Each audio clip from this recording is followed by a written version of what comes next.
वास्तव में कोई कहे कि स्वामी दयानंद सरस्वती जी सुधारक थे, वेदोद्धारक थे, राष्ट्र पितामह थे और ऐसे बहुत से विशेषण उनके साथ लग सकते हैं। लेकिन एक बात जो महर्षि अरविंद हो चुके हैं, अपने ज़माने के, उनको भी ऋषि भी कहा जाता था और सम्मानीय, उनका एक वाक्य ये था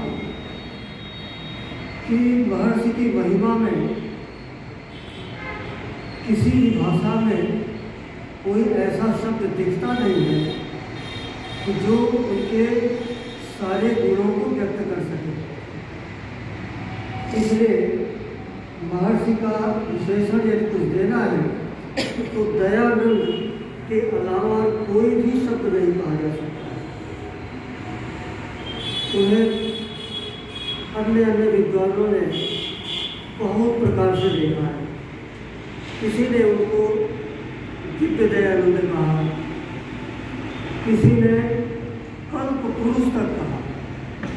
कल्प शायद आप न जानते हो, कल्प का अर्थ वैसे तो रचना होती है, लेकिन सृष्टि कल्प अर्थात वर्तमान सृष्टि जितनी पुरानी है उसमें जितने भी महापुरुष हुए हैं, दिव्य आत्माओं ने यहाँ पर अवतरण लिया है, उनमें जितने गुण थे कोई भी गुण ऐसा नहीं था कि जो दयानंद में ना हो। इसलिए अगर कोई ये पूछे आपसे कि हमें किस महापुरुष का जीवन चरित्र पढ़ना चाहिए, तो अगर उन्हें आप दयानंद सरस्वती का जीवन चित्र पढ़ने के लिए कहते हैं तो समझिए कि यह पूर्ण उत्तर है। क्योंकि शुरू से, प्रारंभ से लेकर के अब तक जितने भी महापुरुष दिव्य पुरुष हुए हैं, उनमें जितने भी गुण समाहित थे, कोई ऐसा गुण नहीं था जो स्वामी दयानंद सरस्वती में ना रहा। आज का समय ऐसा है कि लोगों में स्वाध्याय अध्ययन का बहुत अभाव हो गया है। इस नाते वर्तमान में जो कुरीतियाँ और छोटे छोटे सुनने में आ जाते हैं और हम उद्वेलित हो जाते हैं। एक कथा मैं छोटी सी आपको बताता हूँ, उसका अगर ध्यान रखें तो फालतू लोगों के पचड़े में पढ़ने की जरूरत ही नहीं है। एक बार एक गधे और चीते में प्रतियोगिता लग गई। उसने कहा कि आकाश का रंग क्या है? चीते ने कहा कि आकाश का रंग तो नीला है। गधे ने कहा गलत कहते हो, आकाश का रंग तो काला होता है। दोनों में भय गए दोनों। अब फैसला कौन करे? सिंह के पास गए तो सिंह ने दोनों की बातें सुना। एक का उत्तर जो था कि आकाश काला होता है और एक का जो नीला है। तो चीते को सिंह ने सजा सुना दी कि तुमको जेल में रहना पड़ेगा। और वो चिल्लाने लगा कि महाराज मैंने कौन सी गलती की? आपका मेरा उत्तर तो सही था, आकाश तो नीला ही होता है। मैंने कहा बात तो सही है, तुम्हारा उत्तर सही है, लेकिन तुम जब ये जानते थे कि यह गधा है तो इससे तुमको लड़ने की क्या जरूरत है? आज स्वामी प्रसाद मौर्य है, वो रामचरित मानस कितना पढ़ा होगा। आज हम ऐसे आज दुर्भाग्य है कि जिनका कोई अध्ययन नहीं है, जिनका किसी विषय में कोई अधिकार नहीं है, वो सारे नेता बन गए। जिन्हें देश को लूटना है, देश सेवा करने के स्थान पर नेता बनने की कोशिश करते हैं। तो जब ऐसे लोगों की चर्चा हम करेंगे तो हमारा चरित्र भी वैसा ही बनेगा। और जब तक नहीं बन पाएगा और तब तक हम दिन रात उसको गाली देते रहेंगे, उसने ये कहा दिया, उसने वो कहा दिया। अब शुरू में कांग्रेस का ऐसा चल रहा, कांग्रेस से वामपंथियों से मिल करके हमारे इतिहास को एकदम गड़बड़ कर दिया। और राम सही है कि वाल्मीकि रामायण जो है वाल्मीकि का लिखा हुआ है और वाल्मीकि राम के समय में ही थे।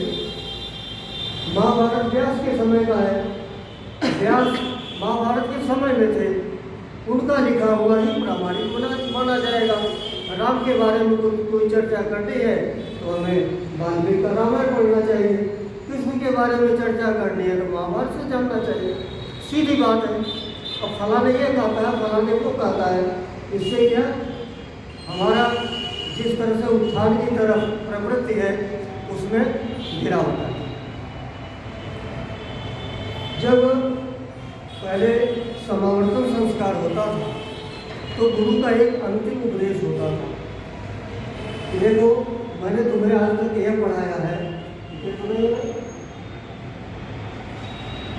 अभी तक मैंने यह पढ़ाया है सत्यम वद धर्मम से, अभी तक तुमने नहीं रखा है। लेकिन जब यहाँ से शिक्षा प्राप्त करके ये तैत्तिरीय उपनिषद का वर्णन है, जब समाज में जाओगे तो वहाँ तुम्हें बहुत से लोग मिलेंगे, सभी यही कहेंगे अरे सत्य का जमाना नहीं है, जो धर्म का ज़्यादा वो करता है ना वो सबसे ज़्यादा दुखी होता है। महर्षि ने क्या कहा कि ब्रह्मांड का राज्य अगर तुम्हें मिलता हो तब भी असत्य का पक्ष कभी मत लेना, सत्य मार्ग ही अपनाना, धर्म को मत छोड़ना। उनको दृढ़ विश्वास था।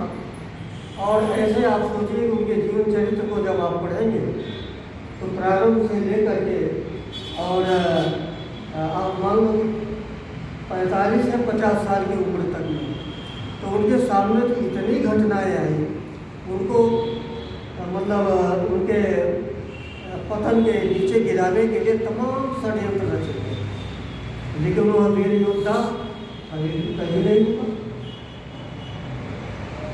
तो उस समय आचार्य अंतिम उपदेश में यह कहता था समावर्तन संस्कार में कि जब समाज में जाओगे ऐसा कहा जाएगा तो तुम्हें क्या करना चाहिए।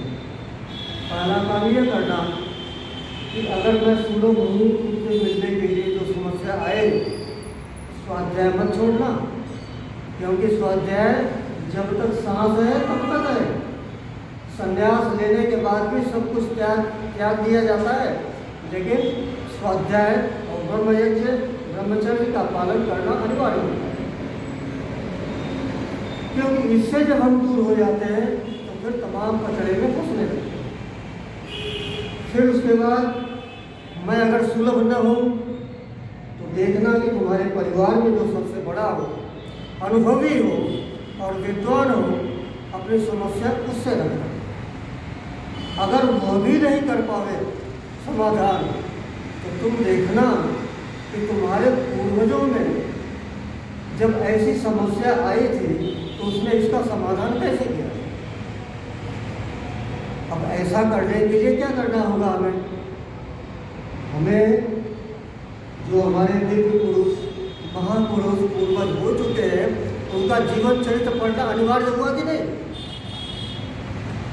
जेल में जब भगत सिंह थे तब भी वो जीवनी पढ़ते थे, राम प्रसाद बिस्मिल थे जीवनी पढ़ते थे।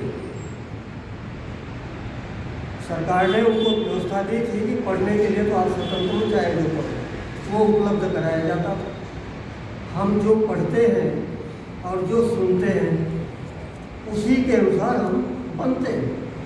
मैं क्या हूँ, ये शरीर तो मैं हूँ नहीं, शरीर तो जैसा भी है, दुबला पतला काला गोरा कुछ दिनों के लिए है, मरने के बाद चले जाएंगे।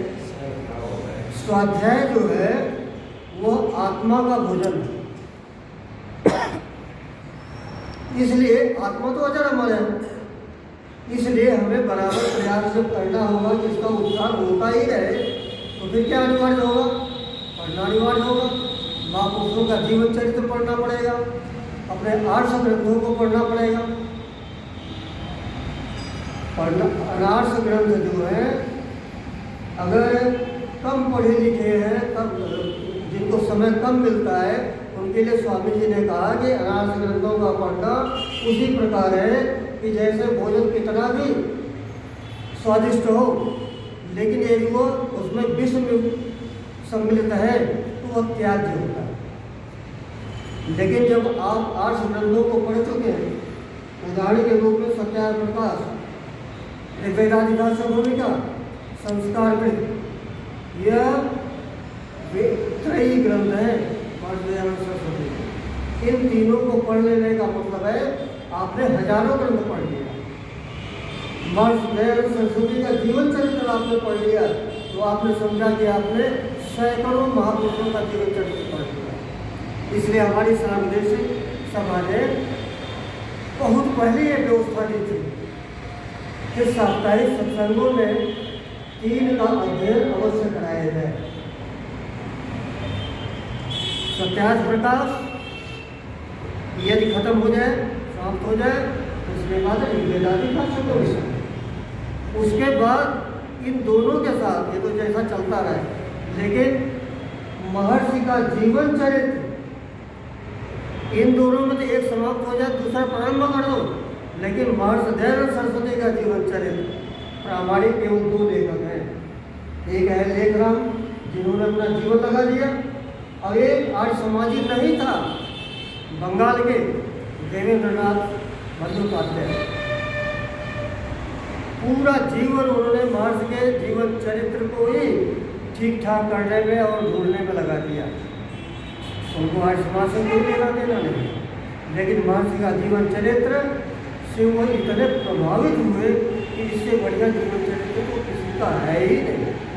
इसलिए अपने सार्वदेशिक ने यह व्यवस्था दी थी कि इन 2 ग्रंथों का चाहे 1 पृष्ठ, चाहे 5 मिनट, चाहे 10 मिनट या 1 पैराग्राफ पदच्छेद अवश्य सत्संगों में पढ़ा। और ये मेरे 2 मिनट के हिसाब से बहुत ज़्यादा समय हो गया, तो मैं थोड़ा स्वाध्याय के अनाध्याय चल रहा हो, उनमें थोड़ा और चल जाए मामला। स्वामी दयानंद सरस्वती का जीवन चरित्र इन दोनों लेखकों का जितनी भी बार आप पढ़ोगे कभी भी आप चूकोगे नहीं और आपके जीवन में निखार होगा। आपने अपने विचार महर्षि दयानंद सरस्वती जी के जन्मोत्सव पर रखे, आपका बहुत